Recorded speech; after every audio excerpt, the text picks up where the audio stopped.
Serious concerns have been raised internationally about the Ugandan government systematically undermining democracy in their country.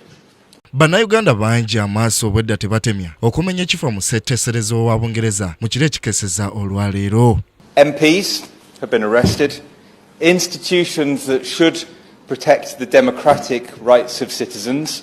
Achikirira essaza ly'omu Maserengeta ga Stockholm eyaleese ekiteeso kino eri Palamenti ya Bungereza ng'agamba nga bwe yakola okunoonyereza okumala ku ggwanga lya Uganda naddala ku nfuga ya President Museveni nti tesaanidde ku mbeera ya bannansi kubanga basulwa ku ttebuuke.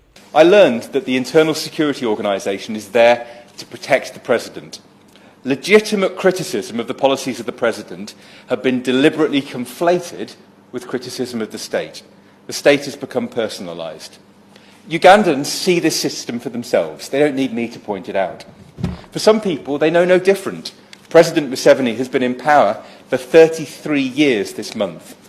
3/4 of people in the country haven't ever lived under a different leader. Onagamba nti eggwanga lya Uganda lirina enkolagana ey'omuggundu n'eggwanga lya Bungereza okuviira ddala nga likyali ttwale lya Bungereza naye bukyanga President Museveni alinnya ku ntebe mu mwaka gwa 1986 azze akola ebintu ebimunywereza mu ntebe gamba ng'okutyobola eddembe lya bannamawulire okutiisatiisa abantu mu kalulu nga mubeeramu n'ebirumira bingi ekitta abantu mu ggwanga gamba ng'ekyali ekasese. Firstly, the government has closed down critical media outlets. There are credible reports that television stations were interrupted during the 2016 elections when results were being reported that favoured the opposition. There are also credible reports that social media, including Facebook and Twitter, is shut down by the government during sensitive times. Thirdly, there's evidence of serious human rights abuses.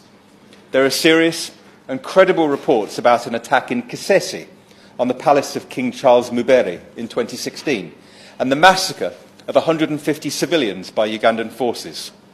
According to these reports, the soldier who led this attack has been promoted and no independent investigation has taken place. To constant low-level intimidation. Police or soldiers are stationed outside their home and they're followed. After they've visited a village to talk with people, soldiers go to that village and threaten people with reprisals if they vote against the government. Radio stations, the main source of media in most rural areas, are owned by government-backed politicians and they report clearly biased information. Onera ategeeza nti efuga ya Uganda tekyali ku demokulasiya President Museveni gye yasuubiza bannayuganda ng'ava mu nsiko anti ebintu ebisinga yeefudde nakyemalira nga kw'otadde n'okuziimuula ssemateeka omuli okutulugunya abaka ba palamenti abatali bamu. People engaging with politics are subjected to arbitrary arrest and detention. The institutions that are supposed to protect democracy, the police and the military, are used to undermine it. Secondly, the government has used the military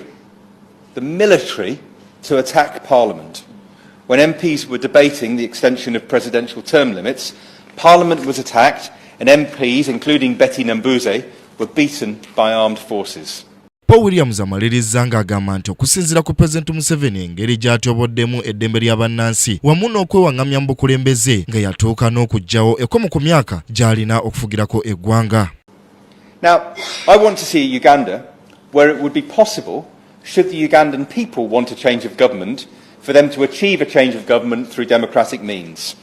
But opposition politicians find themselves in an impossible position. It's really hard to build good policies and get widespread support for them when the democratic space is being so curtailed. Wano wasabidde Palamenti eteeke envumbo ku ggwanga lya Uganda ng'okkomya okugiwa obuyambi, okugiwa ebyokulwanyisa n'okugaana abakungu ba gavumenti okuyingira eggwanga lya Bungereza. Talk more about that. But when there's a systematic undermining of democratic institutions, is that enough? Now, Ugandan opposition leaders are asking the UK government to place targeted sanctions on Uganda. They're asking us to freeze the assets of Ugandan officials who are known for violations of human rights abuses.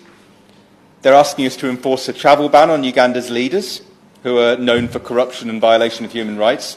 And they're asking for Britain to condemn in the strongest terms the attacks and the abuse of Ugandan parliamentarians and all the activists inside and outside of Uganda. I'd like to give the Minister the opportunity today to respond to these requests. Now, I personally don't necessarily believe that all of these things are needed.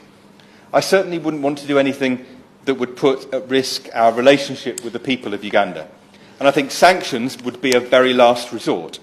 But I do understand why people are calling for them.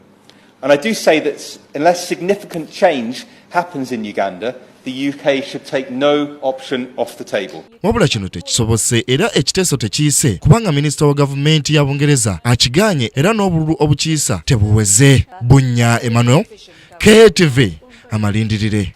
If there is one vote, we will suspend for 15 minutes.